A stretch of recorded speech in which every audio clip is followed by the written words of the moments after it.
ایک نیک بخت باپ اور بدبخت اولاد کا واقعہ۔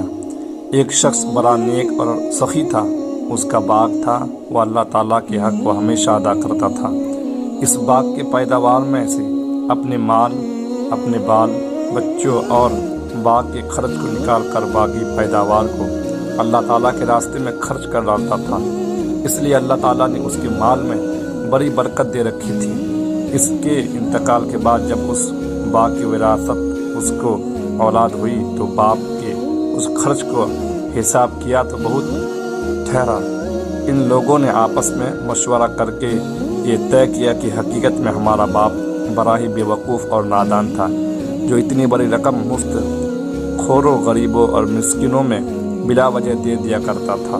لہٰذا ہم ان غریبوں کے حق کو روکیں اور ان کو کچھ نہ دیں تو ہمارے پاس بہت مال جمع ہو جائے گا اور ہم سب مالدار ہو جائیں گے۔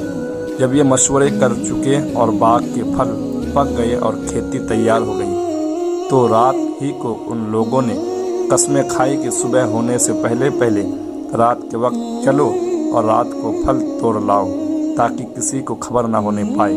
چلتے وقت پھیلی رات کو ایک دوسرے کو جگاؤ اور چپکے دبے پاؤ چلو تاکہ غریبوں کو خبر نہ ہونے پائے کہ آج پھل توڑنے کا دن ہے، ورنہ اپنے باپ کے دستور کے مطابق مجبوراً کچھ نہ کچھ دینا ہی پڑے گا۔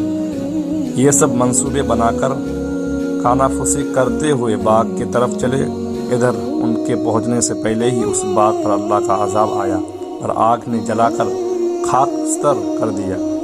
وہاں کوئی درخت رہا نہ، سرسبز لہلہاتی کھیتیاں رہی اور نہ پھل پھول رہے، سوائے راکھ کے جلتے جھولتے ڈھیروں کے سوا کچھ نہ تھا۔ ایسا معلوم ہوتا تھا کہ کبھی یہاں باغ تھا ہی نہیں۔ جب یہ لوگ وہاں پہنچے اور یہ ماجرا دیکھا تو ہکے بکے ہو کر رہ گئے اور حیران و پریشان ہوئے۔ پھر آپس میں کہنے لگے کہ ہم راستہ بھول گئے۔ پھر نشانات وغیرہ دیکھ کر سمجھ گئے اور کہنے لگے کہ ہمارا بدبختی